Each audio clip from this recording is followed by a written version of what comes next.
Have you ever felt like your kindness is your weakness? Like no matter how much you give or how patient you are, people take advantage, disrespect, or ignore you. What if I told you that being kind and being vulnerable are not the same? That true kindness is not about being soft. It's about being strong in your compassion and wise in your boundaries.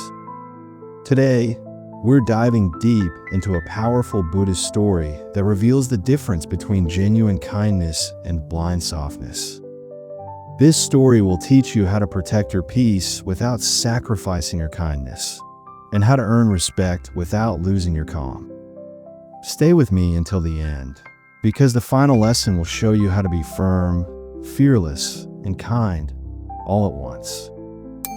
The story of the Cobra and the monk. Long ago in a quiet village, there lived a cobra. The cobra was feared by everyone. Its hiss alone could make even the bravest farmer run away. One day, a monk passed through the village and saw the cobra lying beneath a tree. The monk bowed gently and said, "Dear cobra, why do you harm others? All beings fear you. Anger and cruelty will only bring you pain." The cobra lowered its head. "I am feared because I protect myself, but I do not wish to harm anyone." The monk smiled and said, "Then stop biting. Live in peace. You will find happiness." The cobra respected the monk and promised, "I will not bite again." Months later, the monk returned to the village and saw the cobra, weak and covered in wounds. Its scales were torn, and it could barely move. "What happened?" the monk asked. The cobra replied, "After I stopped biting, the children found me harmless. They threw stones, hit me with sticks, and dragged me by the tail. I kept silent, remembering your words, 'Do not harm anyone.' Now look at me." The monk sighed softly and said, "My dear cobra, I told you not to bite, but I never told you not to hiss." The cobra understood.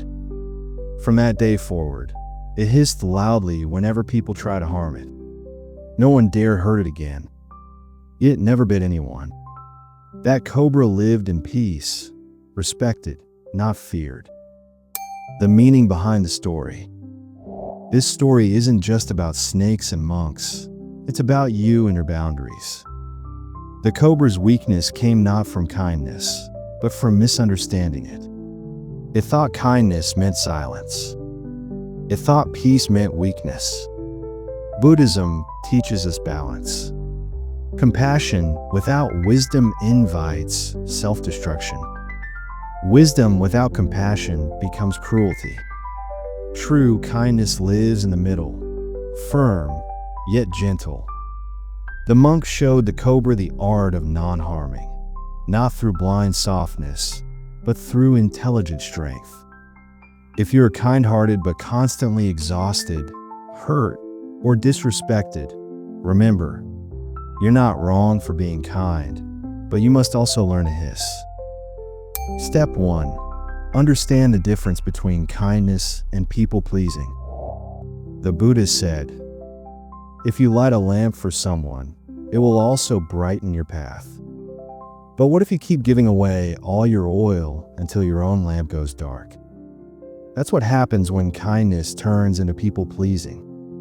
Being kind means acting from compassion and generosity.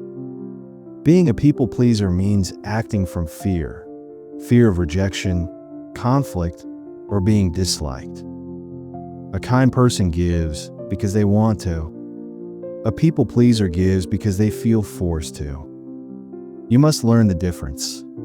One creates peace, the other destroys it. Practice. Ask yourself before helping someone, am I doing this out of love or out of guilt? If it's guilt, pause. You're allowed to say no with love. Real kindness respects both others and yourself. Step 2. Learn to say no without guilt. The Buddha taught, you yourself, as much as anybody in the universe, deserve your love and affection. This means saying no when necessary is not selfish, it's self-love.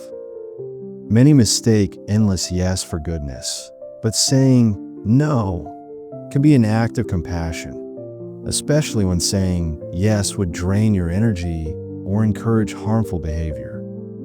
The monk didn't tell the cobra to lie down and take abuse. He told it to live peacefully without losing its strength. When you say no, you're not rejecting others. You're protecting your peace. Practice. When someone asks for something that doesn't feel right, pause. Smile and say, "I can't do that right now." No lengthy explanations are owed. Calm refusal teaches others to respect your limits. Boundaries create respect. Respect keeps relationships pure. Step 3. Balance compassion with wisdom. In Buddhism, compassion, karu, and wisdom, prajna, are like two wings of a bird, both needed to fly. Only compassion exhausts you. Only wisdom detaches you. Balance means caring without carrying everyone's pain. Sometimes the most compassionate act is to walk away. Sometimes it's silence. Sometimes it's truth, even if it hurts. The Buddha himself faced insults and betrayal. He did not lash out, but he also did not submit. He chose peaceful clarity. Practice. Before reacting, pause and ask, is my response from compassion or emotion? Choose compassion guided by wisdom. That's how you stay kind and powerful. Step 4. Don't let guilt control your goodness. Kind people often suffer from guilt, thinking, if I don't help, I'm bad. But guilt-driven kindness is fear in disguise. The Buddha taught the middle way, the path between extremes. Too much softness invites harm. Too much hardness isolates. Real peace is balance. When you act with awareness, you know when to give and when to step back. You can care deeply without carrying everyone's emotions. Practice. Each night, reflect. Did I act with awareness or out of guilt? This gentle self-check helps you correct your path without self-blame. Step 5. Learn to hiss. The power of calm assertiveness. Remember the monk's advice to the cobra. I told you not to bite, but I never told you not to hiss. The hiss is not aggression, it's assertiveness. It says, I have peace, but I also have boundaries. You don't need to shout or fight. You can speak calmly, clearly, and firmly, and still radiate respect. Examples. If someone interrupts, please let me finish. I listened to you. Now it's my turn. If someone takes you for granted, I've helped before, but I cannot continue if it's one-sided. If disrespected, I don't accept being spoken to like that. The hiss is truth without poison, strength without anger. The world respects peaceful clarity, not fear. Step 6. Detach from the need to be liked. Kind people suffer wanting to be liked by everyone. But universal approval is an illusion. Even the Buddha, a being of pure compassion, was disliked by some. If he couldn't please everyone, why should you? The moment you stop chasing approval, your peace begins. You stop bending to others' moods and start living honestly and freely. The Buddha said, if you try to please all, you will please none. Be kind because it reflects who you are, not for applause. If others misunderstand your calmness as coldness, let them. You control only your intention, not their perception.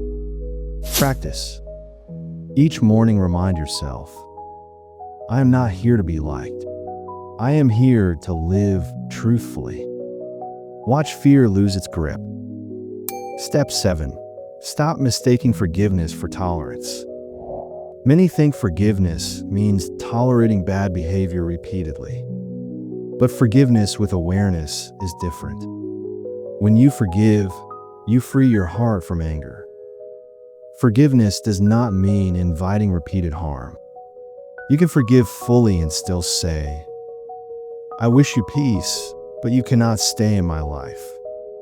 This is wisdom, not cruelty. It protects your spirit while healing your heart. Practice. Right where you see, "I forgive to heal myself, not to accept disrespect." Repeat this whenever doubt or guilt arises. This keeps you soft-hearted but strong-minded. Step 8. Use anger as a mirror, not a weapon. Buddhism doesn't forbid anger. It warns against being consumed by it. Anger is energy, signaling boundary violation or injustice. Express it without awareness, and it burns both you and others. Hold it too long, and it turns inward to self-blame. Use anger as a mirror, not a weapon. Ask, what truth does this anger reveal? Which boundary did I ignore? The monk did not tell the cobra never to defend itself, only not to respond with violence. Practice. When angry, breathe 3 times. Let your heart beat slow. Then calmly speak your truth. This transforms anger into wisdom. Step 9. Choose your circle wisely. Kindness is powerful when shared with the right people. The Buddhist said, "An insincere friend is more dangerous than a wild beast." Be mindful where your kindness flows. Some people drain your energy, others uplift it. You can't plant seeds in dry soil and expect them to bloom. If someone constantly disrespects your kindness, you have the right to step back, peacefully, without hatred. Practice. Notice who leaves you drained after each interaction. Slowly limit your time with them. Spend more time with those who listen, uplift, and respect your energy. You don't need to cut anyone off with anger. You can gracefully fade away. Step 10. Be strong, but keep your heart open. After being hurt, some build walls and stop trusting. But Buddhism teaches balance, strength without coldness. Being strong means opening your heart wide. With wisdom, you see clearly where love grows and where peace dies. You don't stop caring, you care consciously. The monk didn't make the cobra soft, but wise. Not taking away its nature, giving control over it. That is your path too. You need not stop being kind, only stop being careless with kindness. Practice. Every morning say, "I choose to be kind, but not blind. I choose to be calm, but not weak." Repeat daily and watch your energy shift from fearful softness to calm power. The deeper wisdom, compassion with boundaries. The highest form of compassion in Buddhism is not giving everyone what they want, but what they truly need. Sometimes people need silence. Sometimes honesty. Sometimes absence. When you act from clarity, not fear, your compassion becomes sacred. You stop fixing those unwilling to change. You stop saving everyone at the cost of your peace. You start choosing wisely, and that choice itself is love. The Buddha never said be nice, he said be kind. Niceness pleases others. Kindness understands, and understanding includes self-respect. Final reflection, the cobra within you. Everyone has a cobra inside, the part that protects itself, the part that hisses when danger approaches. Many hide that side, thinking it's wrong.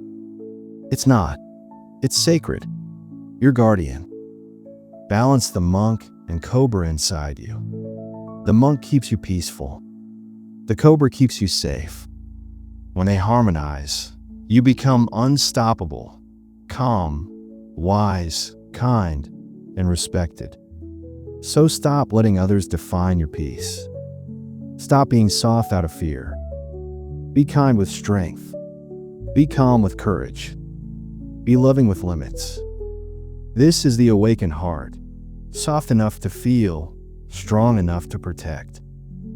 Thank you for watching this video on Bodhi Ripple. I hope this Buddhist story and its lessons helped you see that kindness is not weakness, but the wisdom to protect your peace while spreading love. If this message inspired you, please like, comment your thoughts, and subscribe to Bodhi Ripple for more wisdom to help you grow calmer and stronger every day. Don't stop here. Watch our other videos for more Buddhist stories that teach kindness, confidence, and freedom from emotional chaos. Until next time, remember, you can be gentle without being weak and firm without losing compassion. That is the true strength of a peaceful soul.